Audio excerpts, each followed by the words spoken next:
జాగృతి జనం బాటలో భాగంగా ఆదిలాబాద్ జిల్లాలో ఎమ్మెల్సీ కవిత పర్యటిస్తున్నారు. మొదటగా పత్తి రైతులతో మాట్లాడిన ఆమె చెనాక కోరాట బ్యారేజ్ పెండింగ్లో ఉన్న బ్యారేజ్ని పరిశీలించి ఇక్కడ వంట వర్పుతో నిరసన తెలిపి స్థానిక రైతులతో ఆమె భోంచేశారు. ప్రస్తుతం అమ్ముతున్నారు. మాట్లాడడం అక్కడ ఎట్లా ఉంది పరిస్థితి? రైతులు తేమ శాతానికి సంబంధించి ఎప్పుడూ ఉండేదే, కానీ ఈసారి ఇంకా కపాస్ కిసాన్ యాప్ ద్వారా 250 మందికి మాత్రమే కొనుగోలు చేస్తున్నారు. తేమ శాతం వరదలతో చాలా విపరీతంగా ఉంది. మీరు మాట్లాడే రైతులతో ఏమంటున్నారు?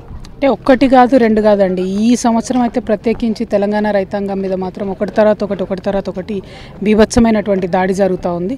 ప్రధానంగా ఒక పక్క ప్రకృతి అయితే ఇంకొక పక్క ప్రభుత్వం ఇవాళ కపాసును ఏదైతే మన కిసాన్ యాప్ పెట్టినరో చాలామంది రైతులకు ఫస్ట్ ఆఫ్ ఆల్ అది వాడొస్తలేదు, సెకండ్ ఆఫ్ ఆల్ అది కరెక్ట్గా టోకెన్ జనరేట్ చేస్తే కూడా ఒకరోజు ఒకలాగా ఇంకో రోజు ఇంకోలాగా చూపిస్తుందని రకరకాల కంప్లైంట్స్ అక్కడ రైతులు చేయడం జరిగింది. పైగా అసలు రైతులకు చెప్పకుండా నిన్నటి వరకేమో 12 క్వింటల్స్ పర్ ఎకర్ కొంటామని చెప్పి ఇవాళ సడన్గా అంటే మార్కెట్కి వచ్చిన తర్వాత 7 క్వింటల్స్ పర్ ఎకర్ కొంటామని చెప్తా ఉన్నారు. దీని మీద కనీసం మరి రైతులతో సంప్రదించాలి, స్థానిక కలెక్టర్ నుంచి డేటా తీసుకోవాలనే ఆలోచన కేంద్ర ప్రభుత్వానికి లేకపోవడం దారుణం. పైగా కలెక్టర్ గారు కూడా ఇక్కడ ఉన్నటువంటి పరిస్థితులు ఉన్నట్టుగా ఎప్పటికప్పుడు కేంద్రానికి చెప్పాలి. ఆయన వారధి, ఆయన చెప్తారా ప్రభుత్వం ద్వారా చెప్పిస్తారా అన్నది మాకు అనవసరం. అల్టిమేట్గా రైతులకు నష్టం జరగకూడదు అన్నటువంటిది మా ఆలోచన. సో ఇప్పుడు కూడా మేము ప్రభుత్వాన్ని డిమాండ్ చేసేది ఒకటే, రైతులను ఆదుకోండి. తేమ శాతం చాలా ఎక్కువ ఉంటుంది, పత్తి కాబట్టి పీల్చుకుంటుంది. మొంతా తుఫాన్ వచ్చిన తర్వాత రాష్ట్రం అంతా కూడా మనకు ఆ పరిస్థితి ఉన్నది. సో మాయిశ్చర్ కంటెంట్ 20 to 25% అన్న తీసి కొనాలే పత్తి అని రైతులు డిమాండ్ చేస్తూ ఉన్నారు. దానికోసం ప్రభుత్వం సహకరించాలని కోరుకుంటున్నాను. రైట్ మేడం, ఈ బ్యారేజ్ 2016లో ప్రారంభించారు కేసీఆర్ గారు, 18లో పూర్తి కావాలి, ఆల్మోస్ట్ పూర్తయింది.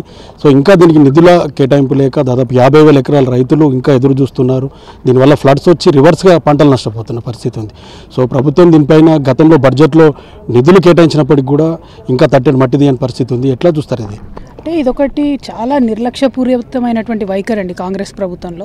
పెద్ద ఎత్తున రాహుల్ గాంధీని వరంగల్కి తీసుకొచ్చి రైతు డిక్లరేషన్ అని చెప్పి, మాది రైతు ప్రభుత్వం, మాకు చాలా అనుభవం ఉంది, మేము రైతులకు అది చేస్తామని చెప్పి ప్రభుత్వంలోకి రావడం జరిగింది. వచ్చిన తర్వాత ఈ 2 ఏళ్లలో ఇప్పుడు మనం చూస్తున్నటువంటి ఈ ప్రాజెక్టు కరెక్ట్ 10% వర్క్స్ చేస్తే ఫినిష్ అవుతాయి, కానీ అది కూడా చేస్తలేరు. అంటే ఒక పట్టిలేని తరం, ఒక నిర్లక్ష్య వైఖరి, రైతులే కదా ఏం చేస్తారులే అనేటటువంటి ఒక భావన కనబడుతుంది తప్పితే నిజంగా రైతన్నలను ఆదుకోవాలి, క్షేత్రస్థాయిలో పరిస్థితులను తెలుసుకోవాలని ఆలోచన లేదు.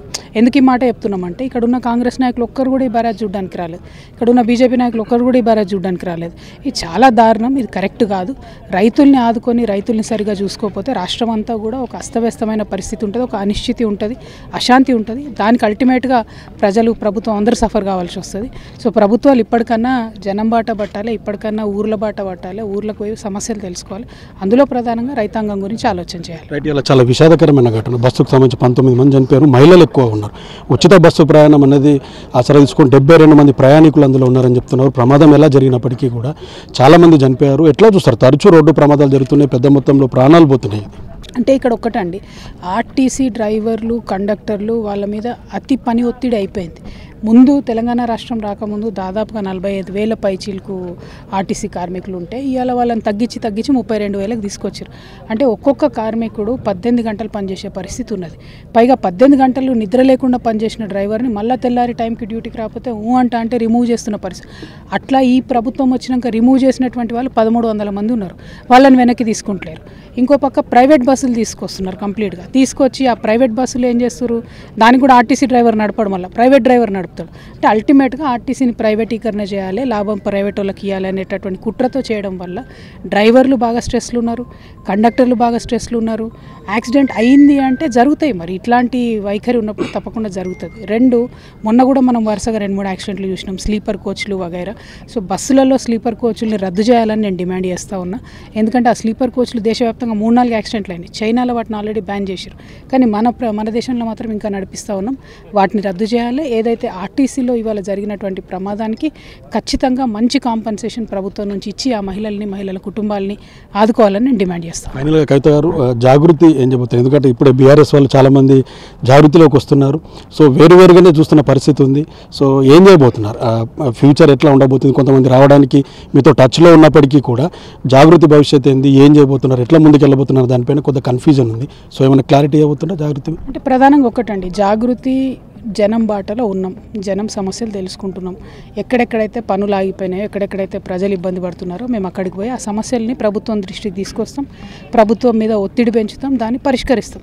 ఈ పరిష్కరించేటటువంటి క్రమంలో జాగృతి వైఖరి నచ్చినటువంటి వాళ్ళు జాగృతిలో వచ్చి చేరొచ్చు, వాళ్ళకి వెల్కమ్. రానోళ్ళు రావకపోవచ్చు, వాళ్ళతో మాకేం ఇబ్బంది లేదు. సో జాగృతి బలోపేతం అనేటటువంటిది ఇదివరకు ఎట్లా అయితే ప్రతి గ్రామంలో మాకు కమిటీ ఉండేనో, అంత పెద్ద ఎత్తున ఫోర్స్ ఉండేనో, దాన్ని రీబిల్డ్ చేసుకుంటాం. ఎందుకోసం రీబిల్డ్ చేసుకుంటాం? జాగృతి వచ్చి ఇలా చెనాక కొరట బ్యారేజ్ కోసం నిలబడితే లాభం ఎవరికి అవుతుంది? తెలంగాణ రైతులకు అవుతుంది. సో తెలంగాణ రైతుల కోసం, తెలంగాణ మహిళల కోసం, తెలంగాణ యువత కోసం జాగృతి పనిచేస్తుంది. దానికోసం బలోపేతం చేసుకుంటాం, ముందుకెళ్తాం. Thank you madam. ఇది పరిస్థితి. సో జనం బాటా పట్టారు. ప్రస్తుతం అయితే అన్ని జిల్లాల వ్యాప్తంగా జనాలకు సంబంధించిన సమస్యలు తెలుసుకునే క్రమంలో ఎవరైనా కలిసి రావచ్చు అని చెప్తున్నారు. ఈ నేపథ్యంలో వివిధ పార్టీలకు సంబంధించిన నేతలు కూడా టచ్లో ఉన్నారని చెప్తున్నారు. బస్సు దుర్ఘటనకు సంబంధించి ఇష్యూ పైన కూడా ప్రభుత్వ నిర్లక్ష్యాన్ని ఎమ్మెల్సీ కవిత చాలా స్పష్టంగా చెప్తున్న పరిస్థితి ఉంది. కెమెరా పర్సన్ చందుతో ప్రేమ్ సాగర్, 10 టీవీ, ఉమ్మడి ఆదిలాబాద్ జిల్లా నుంచి.